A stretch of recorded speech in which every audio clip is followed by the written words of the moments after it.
नमस्कार दोस्तों। यूएसए में जब से प्रेसिडेंट डोनाल्ड ट्रंप आए हैं तब से भारत की विदेश नीति में बहुत बड़ा बदलाव देखने को मिला है। हम भारत के यूएसए के भारत के प्रति रवैये को हम देखने जा रहे हैं, जैसे कि यूएसए भारत के अगेंस्ट में है, यूएसए की नीति भारत के अगेंस्ट में जा रही है, ऐसा हम 2 महीने से तकरीबन देख रहे हैं। और रिसेंटली डोनाल्ड ट्रंप ने भारत पर टैरिफ लादा है, जो 25% प्लस 25% ऐसे करके 50% टैक्स भारत के अगेंस्ट यूएसए ने लगाया है। तो हम ये सब ऐसे देख रहे हैं कि जैसे यूएसए भारत के अगेंस्ट में है और डोनाल्ड ट्रंप कुछ ऐसा कर रहे हैं जो भारत की विदेश नीति को शूट नहीं कर रहा है। तो हम देखने जाए तो डोनाल्ड ट्रंप यूएसए के प्रेसिडेंट के तौर पे हुए हैं और जो दूसरी टर्म में आए हुए हैं, जो पहले भी डोनाल्ड ट्रंप थे, बीच में जो बाइडेन थे, फिर से डोनाल्ड ट्रंप आए हैं। तो हम सोच रहे हैं कि डोनाल्ड ट्रंप साहब ऐसा भारत के अगेंस्ट में कर रहे हैं, लेकिन आप डीप में देखने जाए तो ये सब डीप स्टेट और सीआईए का बुनाया हुआ जाल है। अकेले में डोनाल्ड ट्रंप ये सब कुछ नहीं कर सकते हैं।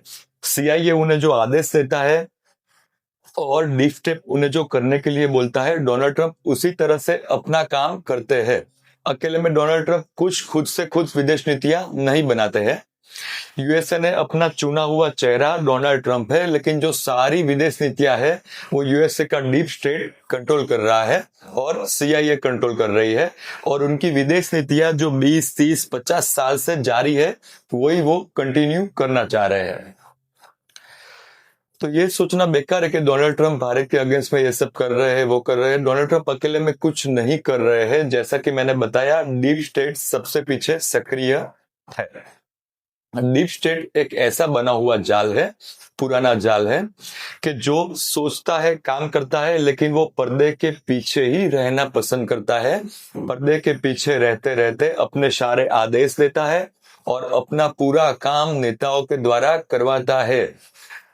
और एक बात तो मुझे ऐसे भी जानने को मिली थी कि डोनाल्ड ट्रंप साहब जैसे उठते हैं, उसको सामने एक पर्चा जमा दिया जाता है कि आज आपको ये सब बोलना है और ये सब करना है। इसी की वजह से ये होता है कि एक दिन डोनाल्ड ट्रंप साहब कुछ ऐसा बोलते हैं, दूसरे दिन डोनाल्ड ट्रंप साहब कुछ अलग तरीके से बोलते हैं। इसके पीछे यही कारण बताया जा रहा है कि ये सब होने का कारण उसके हाथ में एक चिट्ठी थमाई जाती है, आपको आज के दिन ये चीजें बोलनी है और ऐसा ऐसा करना है। तो वो भी एक पॉलिटिकल पपेट ही है। ऐसा कहना ओके ही रहेगा, कुछ गलत रहेगा नहीं। तो ये तो हमने देखा यूएस की विदेश नीति में सब चेंजेस क्यों आ रहे हैं। और एक बात आपको इधर जानने की जरूरत रहेगी कि एशियन रीजन में यूएसए ने अपना एक दोस्त बनाने के लिए भारत की तरफ अपने कदम रखे थे और 10 साल 20 साल से उसने भारत की तरफ रिश्ता बढ़ाया था। और इंडिया भी ठीक ठाक तरीके से यूएस के साथ बिजनेस करता आया हुआ है। यूएसए को चाइना को काउंटर करने के लिए अपना एक दोस्त चाहिए था, उसने भारत को वो दोस्त मान लिया। तो भारत तो ऐसा है नहीं कि यूएसए की गोद में जाके बैठ जाए। भारत को उसकी ताकत पता है, तो वो यूएसए के साथ भी अच्छे रिलेशन रख रहा था, चाइना के साथ भी थोड़े बहुत अपने रिलेशन बढ़िया रखते हुए चल रहा था, और रशिया के साथ तो उसके अपने अच्छे रिलेशन है ही।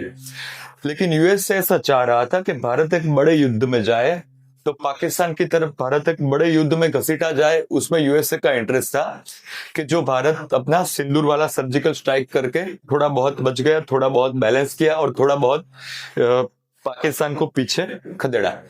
यूएसए तो ऐसा ही चाहता है कि भारत एक बड़े लंबे युद्ध में चला जाए और थोड़ा बहुत पीछे हट जाए, ताकि उसकी विदेश नीतियां चारों ओर अच्छी तरह से चलती रहे। लेकिन रिसेंटली भारत ने एक अच्छा कदम उठाया कि चाइना के साथ भी थोड़ी बहुत नजदीकियां बढ़ाई है, रशिया के साथ भी अपनी थोड़ी बहुत नजदीकियां और बढ़ाई है। तो विदेश नीति में तो सब चलता रहेगा ही। मिलते हैं अगले वीडियो में। नमस्कार, जय हिंद।